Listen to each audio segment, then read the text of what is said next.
నిలబెట్టుకున్న వ్యక్తి నాదెళ్ల మనోహర్ గారు. ఈ రెండు ఎగ్జాంపుల్స్ ఎందుకు మీకు చెప్పానంటే, ఒక్కొక్కసారి మనం అందరం కూడా సీటు పోతే డీమార్లేజ్ అవుతాం, అక్కడి నుంచి చిన్న చిన్న తప్పులు చేస్తాం. ఆ తప్పులు వ్యక్తిత్వాన్ని దెబ్బతీస్తాయి. అట్లా కాకుండా ఒక పార్టీ అనేది కొన్నిసార్లు కొన్ని నిర్ణయాలు తీసుకుంటాం. ఆ నిర్ణయాలు గౌరవించినప్పుడు తిరిగి వాళ్ళ గౌరవించే బాధ్యత పార్టీ తీసుకుంటుందని చెప్పి కూడా నేను మీకు తెలియజేస్తున్నా. ఏ పార్టీ అయినా సరే దానికి పాటుపడి పనిచేస్తాం.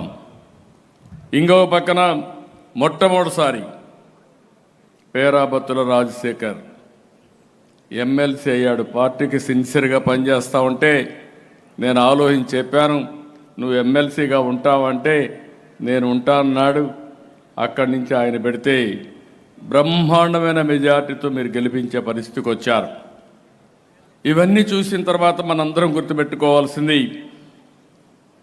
ఎప్పుడైనా సరే ఎప్పుడు ఎన్నికలు వచ్చినా ఆ ఎన్నికల్లో అందరం పనిచేయగలిగితే ఎప్పుడూ తిరుగుండదు.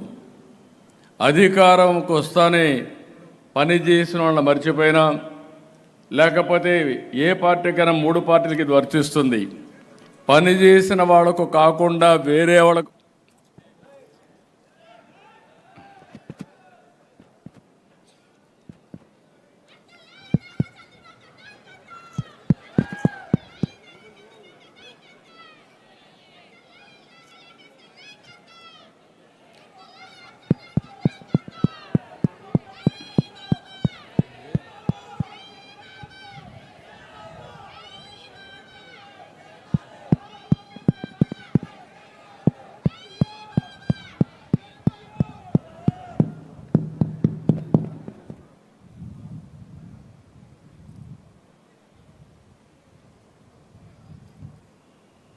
ఏదైతే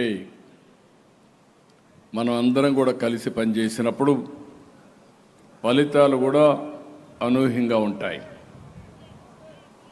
నేను 2024లో చూశాను, తెలుగుదేశం పార్టీ కార్యకర్తలందరికీ ఒకే పిలిపించాను. ఈ రాష్ట్రాన్ని పునర్నిర్మాణం చేయాలి, గెలిచే అభ్యర్థులకే సీట్లు ఇస్తున్నాం, మీరు ఏమాత్రం ఆలోచించకుండా ఎవరైతే ప్రజామోదం పొందారో అలాంటి అభ్యర్థులు నేను పెట్టినప్పుడు గెలిపించే బాధ్యత మీరు తీసుకోండి, మీకు అండగా ఉంటాను. ఏ అభ్యర్థిని కాదు, కూటమి అభ్యర్థులు ఎవరైనా సరే గెలిపించాలని నేను పిలిపించాను. 100% తెలుగుదేశం పార్టీ కుటుంబ సభ్యులు ఫాలో అయ్యారు. మిత్రుడు పవన్ కళ్యాణ్ గారు ఒకే మాట చెప్పారు, ఈరోజు రాష్ట్ర పునర్నిర్మాణం కోసమే మేము కలిసాం, ఈలో మాకు ఎలాంటి స్వప్రయోజనాలు లేవు, కూటమి గెలవాలి, ప్రతి ఒక్కరూ పనిచేయాలని పిలిపిస్తే జన సైనికులు 100% పనిచేశారు. వారిని మనస్ఫూర్తిగా మరొక్కసారి అభినందిస్తున్నా. అదే మరిగా బీజేపీ పురంధేశ్వరి గారు కానీ, అదే మరి పార్టీ కానీ ఒక పిలిపిస్తే వాళ్ళు కూడా క్రమశిక్షణతో పనిచేశారు. 3 పార్టీలు కలిసి పనిచేశాం, సమైక్యంగా పనిచేశాం.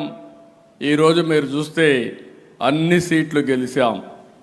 ఈ రాష్ట్ర పునర్నిర్మాణానికి ఆ గెలుపు ఒక సంజీవనిగా పనిచేస్తూ ఉంది. ఈ విషయం మనం గుర్తుపెట్టుకోవాల్సిన అవసరం ఉంది. ఈరోజు ఎన్డీఏ ప్రభుత్వం పూర్తిగా సహకరిస్తూ ఉంది, నరేంద్ర మోడీ గారు సహకరిస్తున్నారు. అందుకే ఇప్పుడు మన మిత్రులు చెప్పారు, చాలా విషయాలు చెప్పారు, అన్నిటికీ పోను కానీ అమరావతి శ్మశానం అని మాట్లాడారు. 3 రాజధానులు మాటలు చెప్పి 3 ముక్కలాటాడి ఎక్కడా అభివృద్ధి చేయకుండా సర్వనాశనం చేసే పరిస్థితికి వచ్చారు. ఈరోజు దీన్ని చాలా అసాధ్యమైన పని, 15,000 కోట్ల రూపాయలు నిధులు మనకు వరల్డ్ బ్యాంక్ ద్వారా కేటాయించి పనులకు ఇమీడియట్గా చేయడానికి, సుజావుగా చేయడానికి దోహదం చేశారు. పోలవరం ప్రాజెక్టు ఆవేదన పడ్డాను, దగ్గర మీరు ఒకసారి చూస్తే ఆ రోజు నేను 72